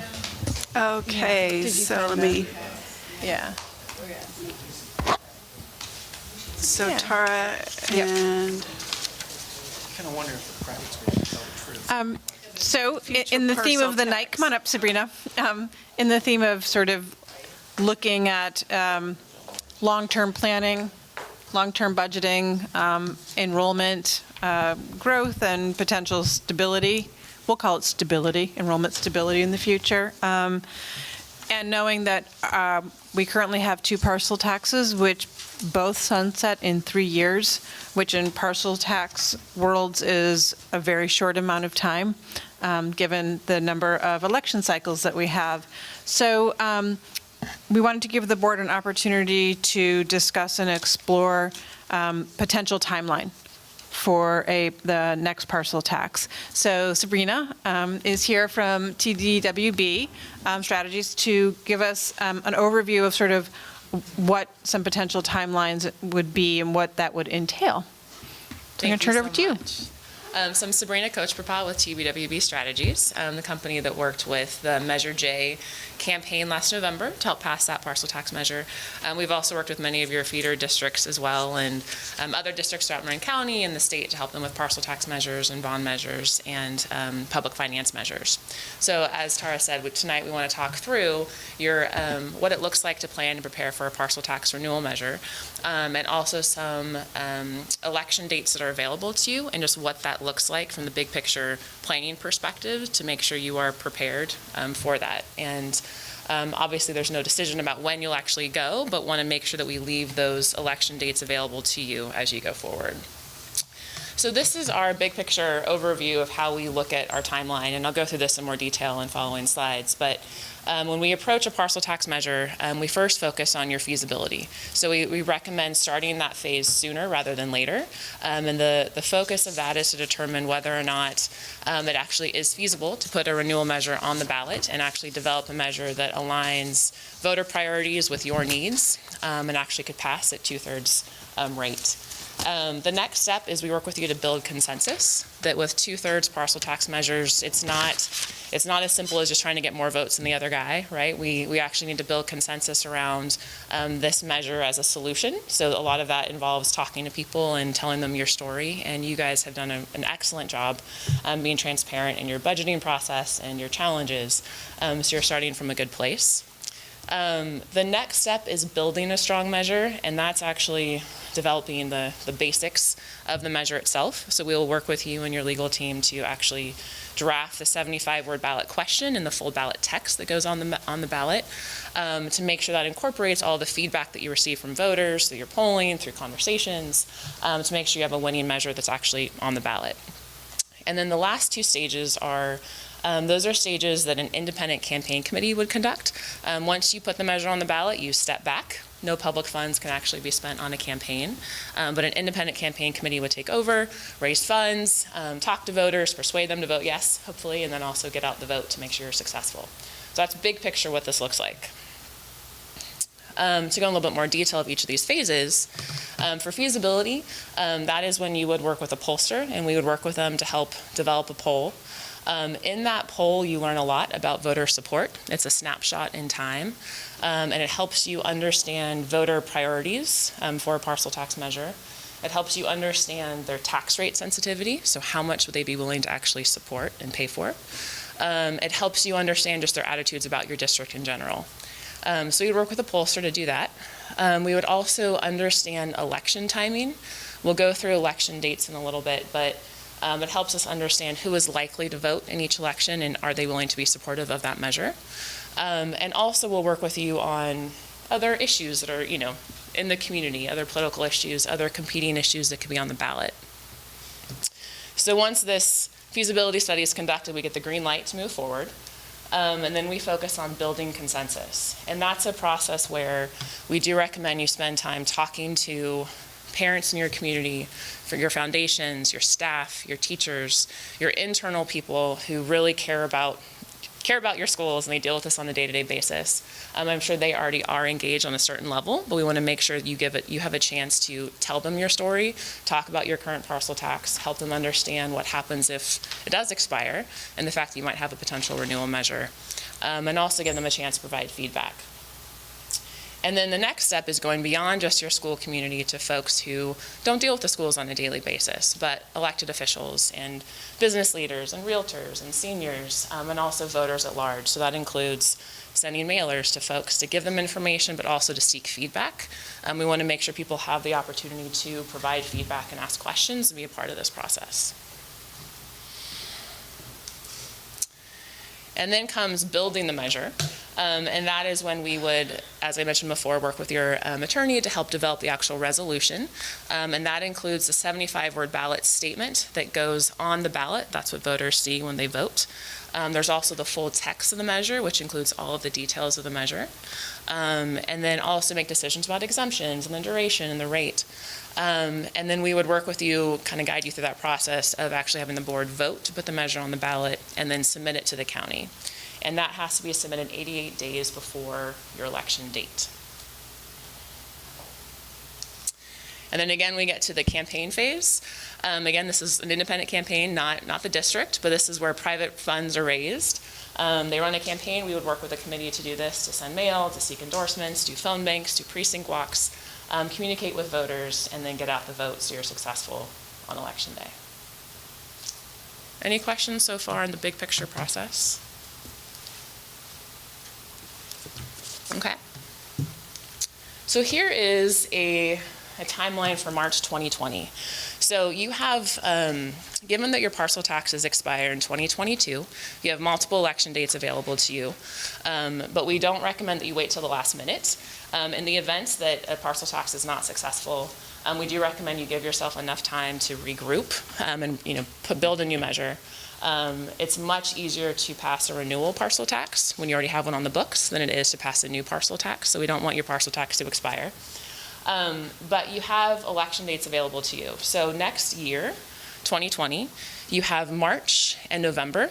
Those are high turnout elections.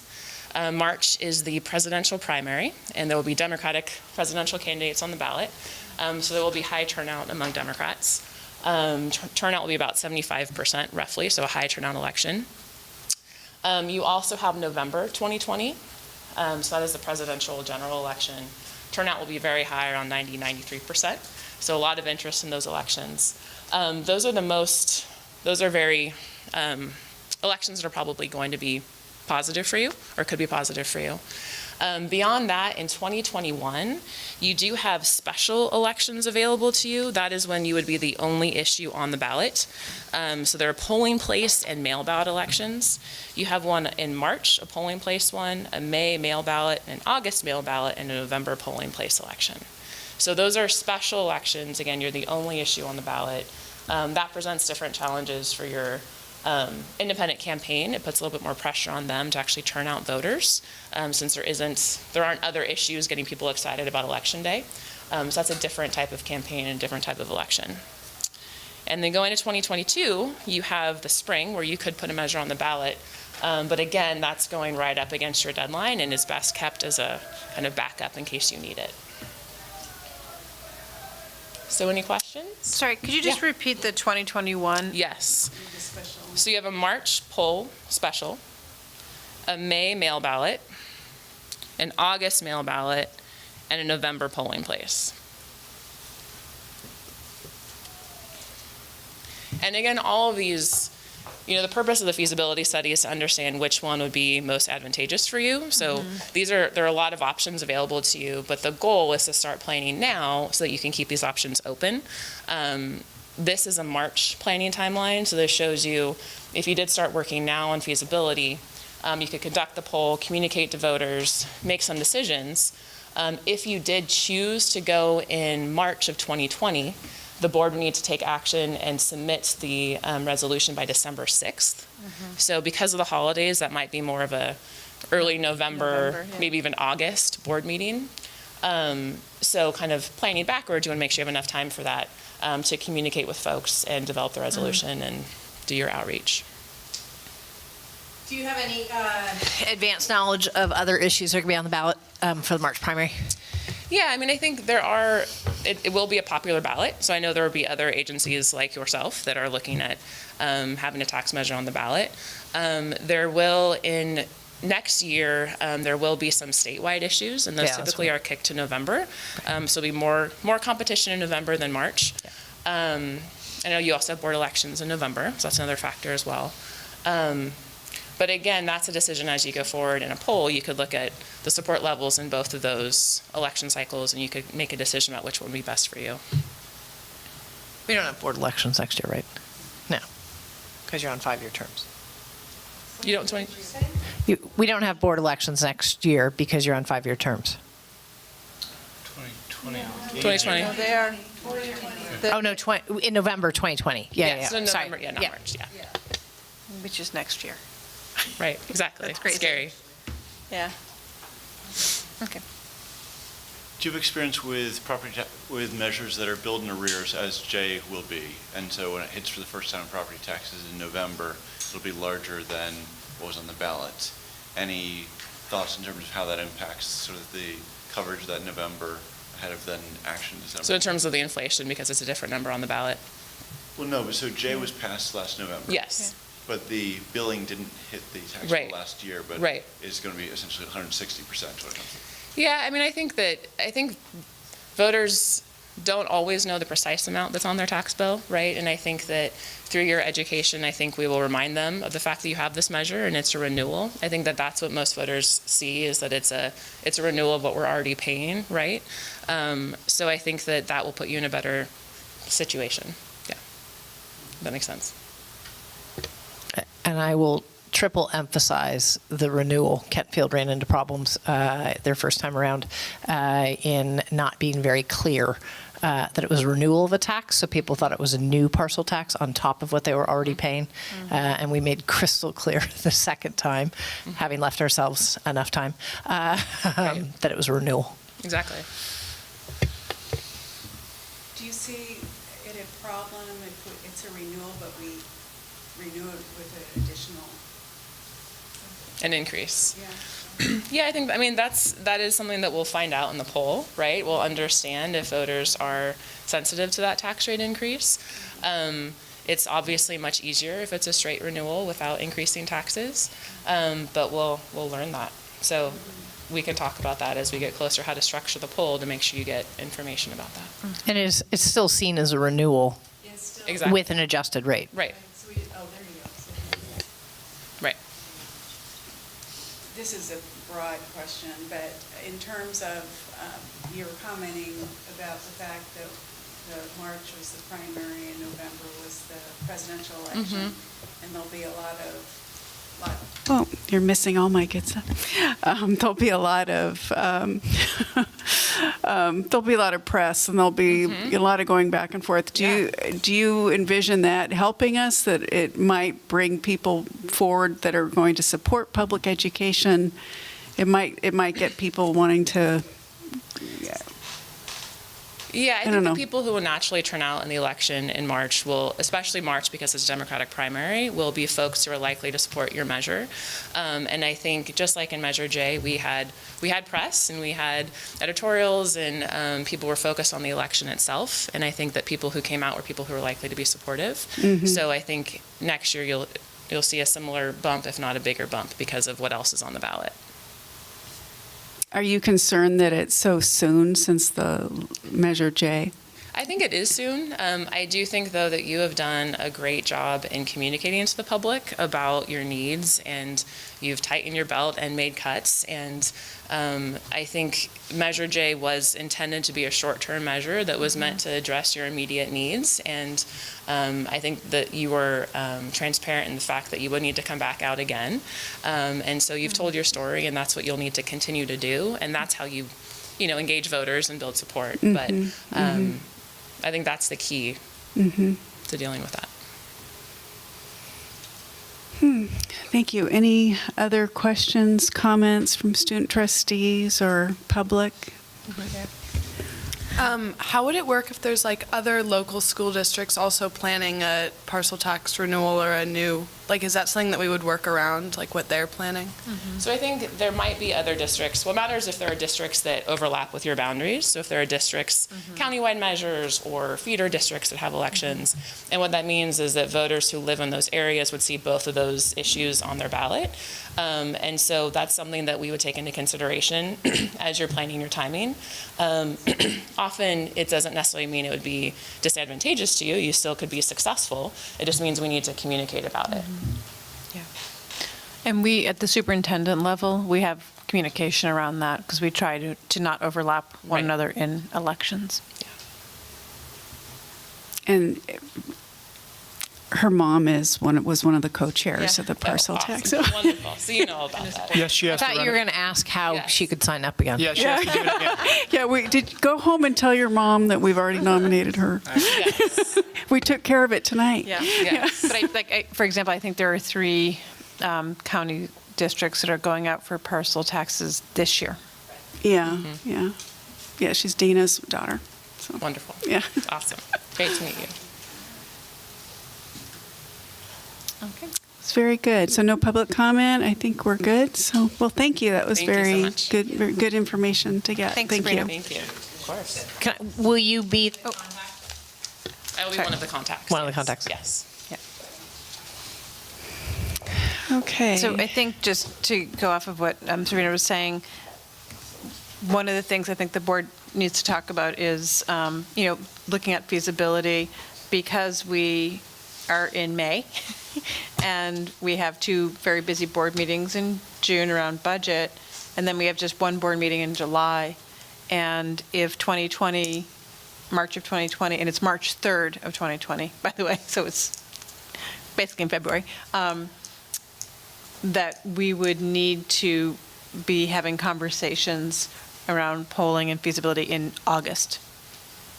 So we would need to the board would need to start taking some action by August in order to have polling data and information available to make a decision by, I think, November 16th is our November board meeting, because our December board meeting is not early enough to make the ballot. So that's just a sort of a snapshot of how congested that timeline gets, knowing that we only meet once in July.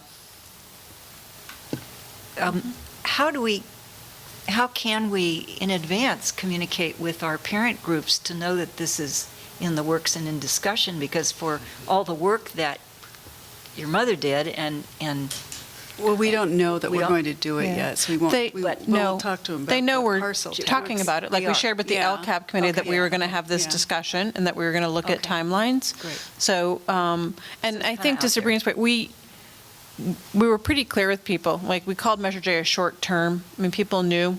I don't know if they know how short, but, so to some degree, people have been asking us Okay. about it Great. because they know that there's only 3 years before they both sunset.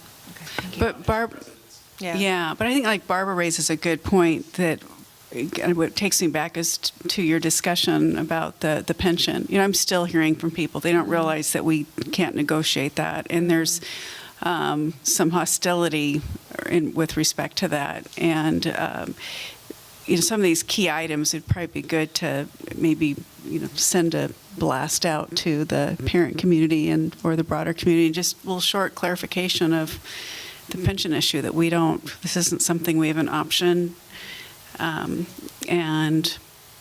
we're working with the JLAC, and we're still, doing everything we can, but I think we have to be careful about being defensive to and I don't know how many people you're hearing from, right? A lot. And during the parcel tax, that was No, one I of know, the but biggest, now going forward, because we were asked at the presentation at TAM on the budget reductions. That's where parents came up and said, when are we going to start working on the next one? Yeah. But I want to make still sure we hearing have a it. coordinated, yes, but we also want to make sure we have a coordinated message going out. So if there's a natural update from Tara regarding the governor's budget and how money is being has been initially allocated towards pension contributions, and these are set contributions, and that's all an that. It's not opportunity. just firing out, an email here or that, right? I mean, we have to really tighten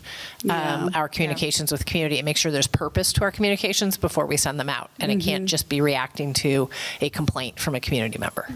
No, I agree with that. It's just that I'm still hearing a lot of confusion, but I like your point that when there's an opportunity, such as, like you just said, the governor's budget, make sure we highlight, these appropriate.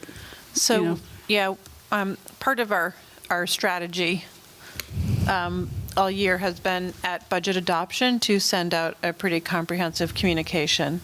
Sort of, this is where we've come, like, here's our budget, and this is all the work we've done. I think it's a good opportunity. We've actually been collecting examples of them from different school districts around the state. It's not uncommon for school districts to actually send out in June or in August, it's just a budget communication. And it's sort of like an update, where your dollars go. It's all sorts of ways of wording it. But I think it's a good way to help inform our community around the budget process and budgeting and school budgets and how, those things. And then also how much work we've done, like Sabrina said, to continue to tell the story, right? We kind of said we're going to meet, and we have pretty much met in the middle, right? We reduced by about 5.8 million. We got about 5 million in additional parcel tax. So really, we tightened our belt. We didn't just go out and ask for a handout. And I think that was part of that larger story. You talk about a budget communication. Do we send out an annual newsletter in the TAM district? I don't know. I haven't been here annually. Yeah. So I don't think we do. No.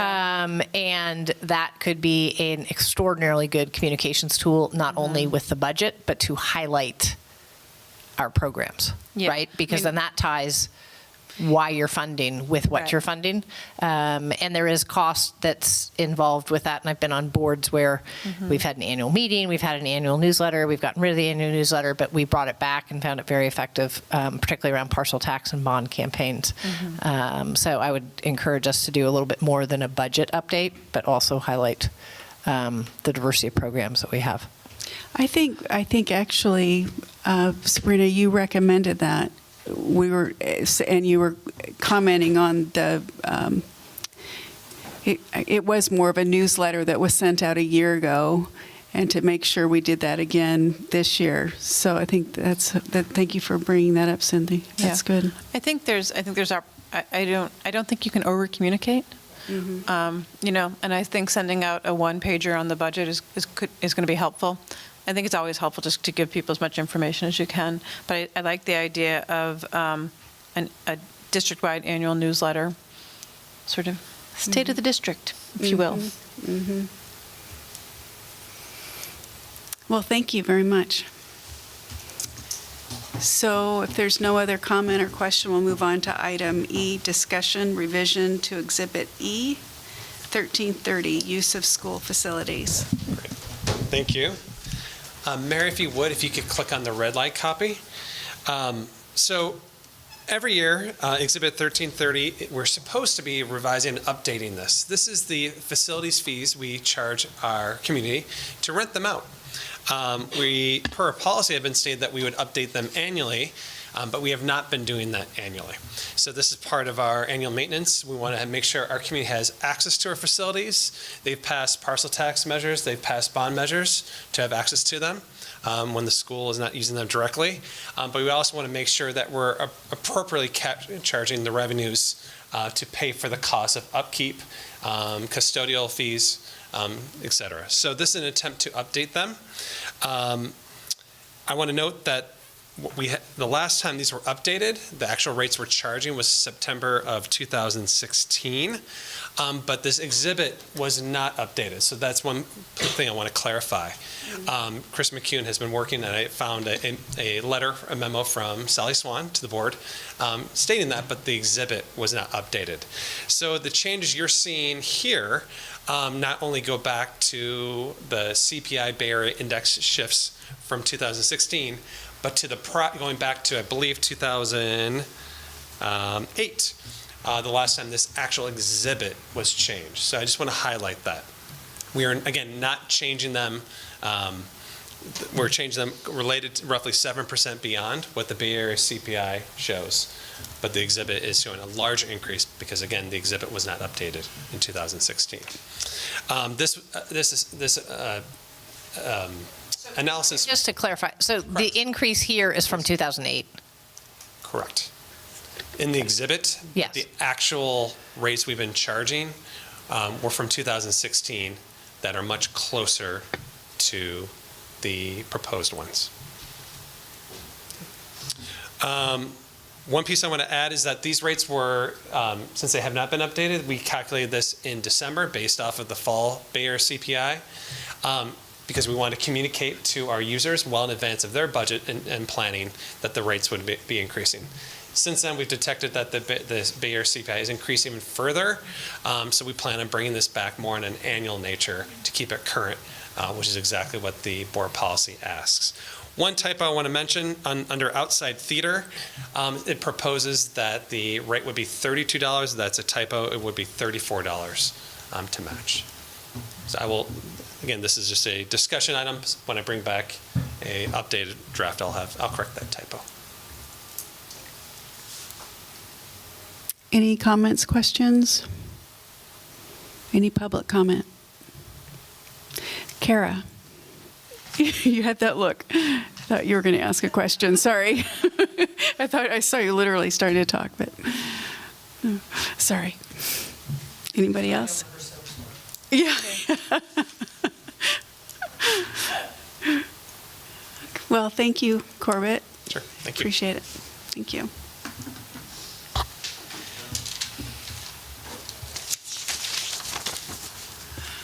Okay, now we'll move on to trustee reports.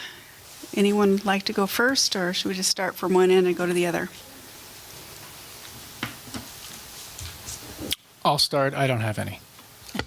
I'll second that. Nothing. I'll make up for all of you because I'm doing in tribute to Laura Anderson. Okay. Just when I look at my list, thank you, Laura.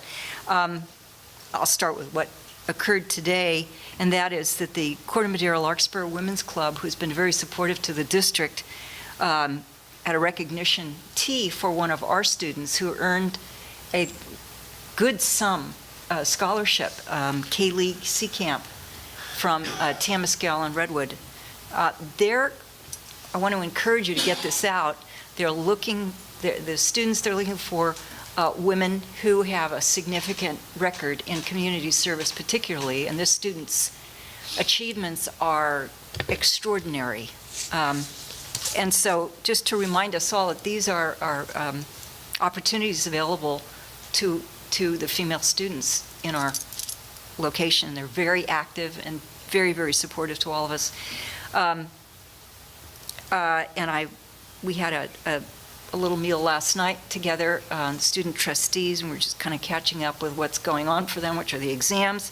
And we talked about potential accomplishments for the next, thinking about next year, what might be their focus or improvements or things like that, but they certainly have accomplished a great deal. I attended the 1X on Thursday night at TAM for the first time in many, many years, and they were 9th and 10th graders. Absolutely stunning. They took the police reports from those are funny. They Yeah. did. Yeah. And it was, the house was full. It was so lively and so engaging, and what a contribution to the community to offer that to the community at large through our theater programs. And of course, our theater programs have grown out of the teachers who are running them now. We're graduates of the theater program that existed many years, that Dan Caldwell started.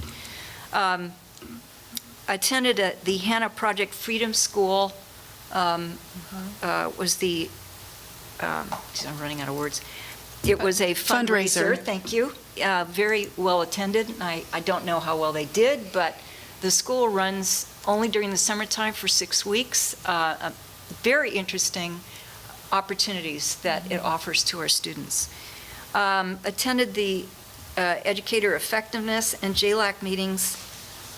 We're on it. I think we are being more efficient. We selected the kind of areas that we're looking at next year, which will include special education. Next year in JLAC, we're on the lobbying is full steam ahead, and I think indicating that we are more knowledgeable about what these projected legislations may offer and to lobby. We're all in agreement about that. I also want to thank Corbett, Amira, and Tara particularly for giving me the information I needed to take to CSBA, which will focus on the special ed costs and how it affects our budgets and what we can and can't do as a result. And finally, and not least, I attended a parent community workshop that was just a 2-hour overview of Beyond Diversity led by Lori Watson. And if you haven't worked with Lori Watson, it's one of those lifetime experiences. I'm grateful that we are continuing our work with her because I can already, her presentation or her work with us was very timely, it was very current. Many of us have been through it before, but nothing was repeated. And her focus on SOAR was very promising. And thank you to students who have been supporting that work. That's it. Thanks. Thank you, Barbara. Oh, I'm sorry, I didn't see you. Go ahead. I went to the Hannah Freedom School when I was younger, so like you saying that's that wonderful. reminded me of it. Nice. Yeah, I haven't visited in quite some time. I haven't seen Betty in months, but I did go to the 10,000 degree fundraiser, and these fundraisers are always inspiring when you hear about all the programs, and that's another program. It's pretty impressive of the support they do throughout the county, and I'm constantly learning of support that's provided to our students, and it's no wonder we have an enrollment issue. Then I did just want to make a follow-up comment to hearing about some of the JLAC. I really liked that, I think it was last meeting, you had an agenda item that gave us an opportunity to actually discuss as a board, because right now we really can't, you're just reporting out. But I think if we could do that regularly so that as a board, one of our mandates is to defend public education, and so that we can collectively look at issues and be a part of that. So thank you. And that is all I have as well. So thank you. I think now it's time for Kevin to do his critique. Wait, Oh, Karen. I'm sorry. I'm just, I'm looking down over here. I think I'm I tired. just have a question to ask before we forget. Yeah. We were talking about it last night. When do you guys want us to be coming till the student trustees? Because there's one more meeting, and then the next meeting is the Tuesday of our finals week, and I believe it's the same day as TAMSCAL graduation. Well, you will be here finals week. No, yeah. So do you want I'm us joking. to come? We're kidding. Well, So, And every week during the summer. yes. Okay. so we honored you tonight in case you couldn't make it to Yeah. any more meetings, depending Yes. on what your final schedules are. The May 28th meeting is when we honor all of our, our parent organizations and things like that. So if you can be at that one, that's good. But after that, we don't expect your presence. Yeah. Okay. Until next year. Okay. Thank you. Yeah. July 16th. Kidding. August. Right.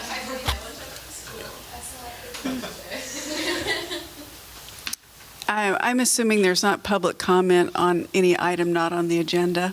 Okay, just wanted to clarify that before. So now, Kevin, you're free to, I'm reading one that we could do better and one that we do well. Yep. or you could just do the one that we could do, that we did well. I will say the one that we did well, which in my opinion is give full attention to the proceedings and not use our cell phones. Because I think we do that well, generally. And I'm not going to critique anything. Thank you. Okay, I think that's it. Everybody drive safely and see you in a couple weeks. Thank you.